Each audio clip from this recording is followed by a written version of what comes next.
Magandang araw sa inyong lahat. Ito po ang iyong lingkod, si Caris.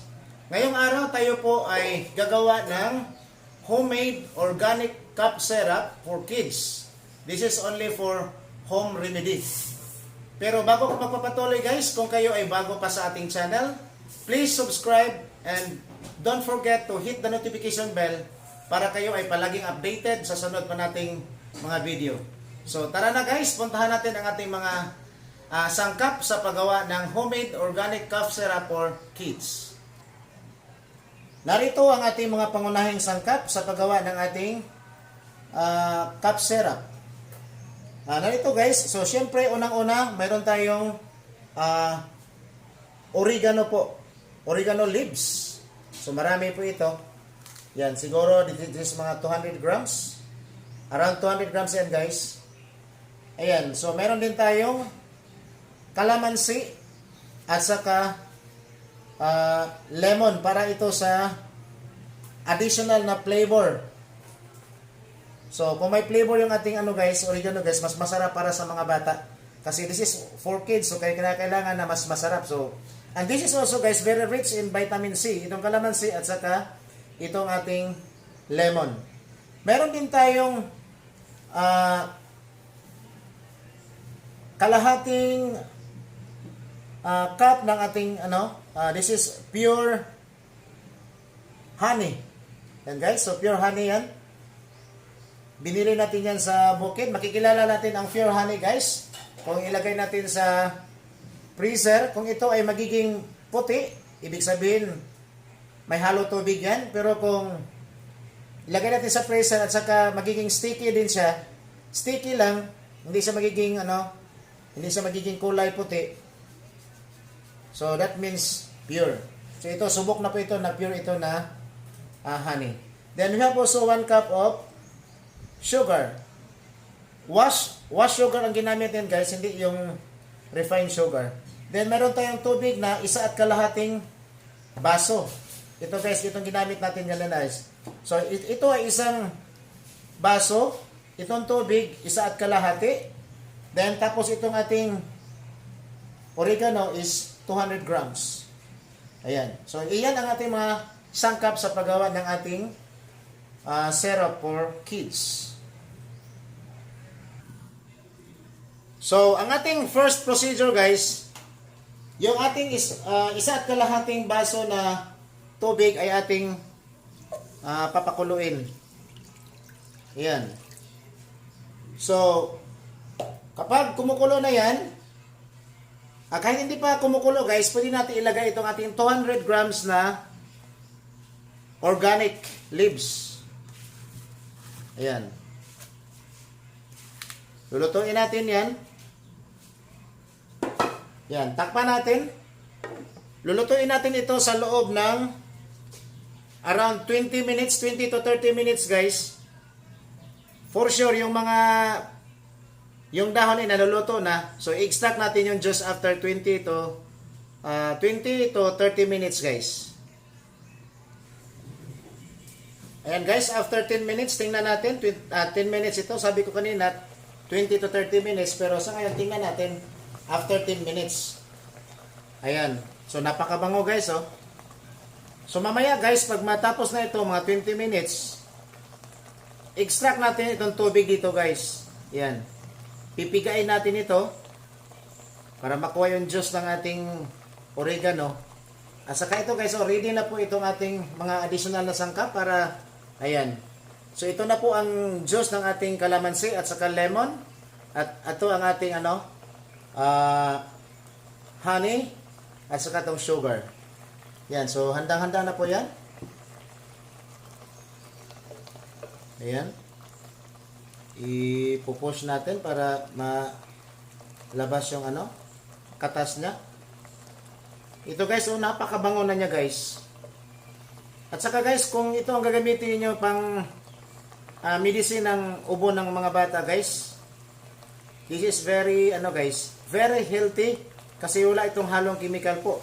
Lahat ito ay organic. Kasi yung honey, pure yan. Yung kalamansi at saka yung lemon at saka yung sugar natin ay brown sugar po yan, washed sugar. Yan, so napakabango na po guys. At saka itong oregano guys, marami itong health benefits na makukuha natin kung tayo ay umiinom nito. Hindi lang po ito medicine sa ubo, meron din siyang mga iba pang mga health benefits. Kaya kung gusto nyo malaman yung mga iba pang health benefits guys, pwede nyo itong tingnan dito sa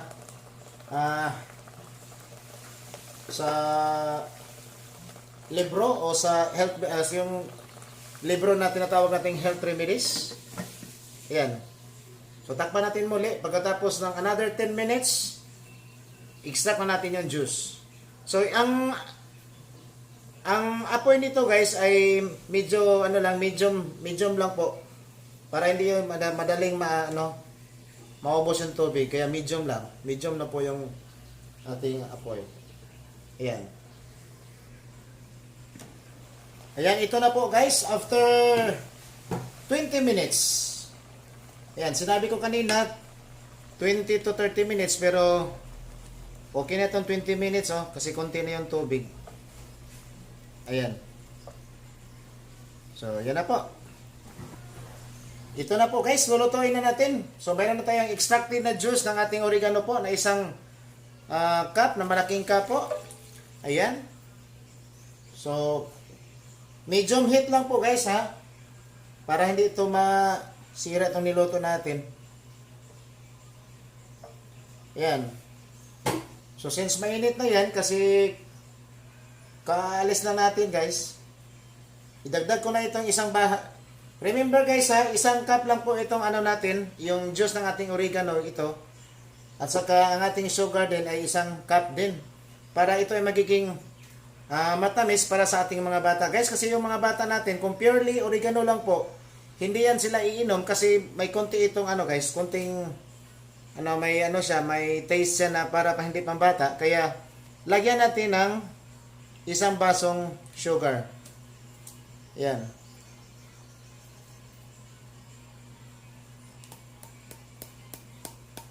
Yan. Tapos add na natin itong ating calamansi juice at saka lemon juice. So, iyan ay nagdagdag ng vitamin C para sa ubo ng ating mga bata. Marami ding mga health benefits na makakuha natin sa calamansi guys. At saka itong ating honey. Ayan. So, masarap na masarap yan. At very nutritious din. At saka yan guys, nakakatanggal ng ubo kasi marami ng mga dyan, vitamin C at iba pang mga mga elemento na makukuha natin. So, halo lang ng halo guys para hanggang matunaw yung sugar natin. At saka yung kung darating na siya sa tamang consistency po guys, yung bang medyo malapot na yung yung ating solution po, hahanguin na natin siya. Ayan, so medium heat lang po guys. So hanggang maging tama na po yung consistency po. Ayan, kung makikita nyo guys, mayroon dito mga puti. Yan yan sa calamansi yan. Yan, meron pa isa. Yan guys, so hanggang ito ay magiging tama na ang consistency nito guys. Hahanguin na natin. Ito na po guys, nasa tamang consistency na po ito. Parang na siya ba, yung totoong sira po na yung nakabinta po sa mga Mercury, sa mga butika po, yan So medyo malapot na siya. So ito na ang pinakatamang consistency na dapat nating hinto na ang ating pagluluto. Kaya patayan na natin itong ating yan. So ang difference dito guys, kumpara sa yung mga ibinibenta sa guys, sa mga butika po, kasi ito wala itong halong chemical. This is purely organic to. Kaya wala itong overdose kung ibigay natin sa ating mga bata. Ayan. So narito na po ang ating finished product guys, Ayan So, tamang consistency na po ito.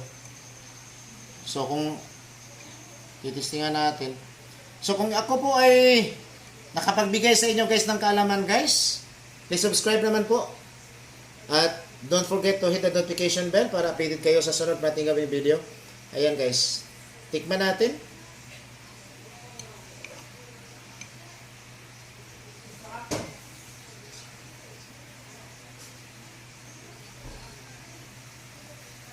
Ayan guys. Nakasiguro po ako guys na kapag pinainom niyo ito ng inyong mga anak, gaganahan talaga ang inyong mga anak guys, no? Hindi na sasabihin na hindi ako inom yan ma. Kasi matamis siya, may lasa na siyang lemon, at saka yung lasa ng kalamansi, at saka yung honey. So napakasarap nito, and this is very medicinal po for our kids. Kaya kung, sa ulitin guys, kung ako ay nakapagbigay sa inyo ng kalaman, kahit konti lang po, please subscribe and pakishare naman po sa inyong mga kaibigan. At maraming salamat po sa inyong panonood. Pero bago tayo magtatapos guys, mag-shoutout muna ako guys.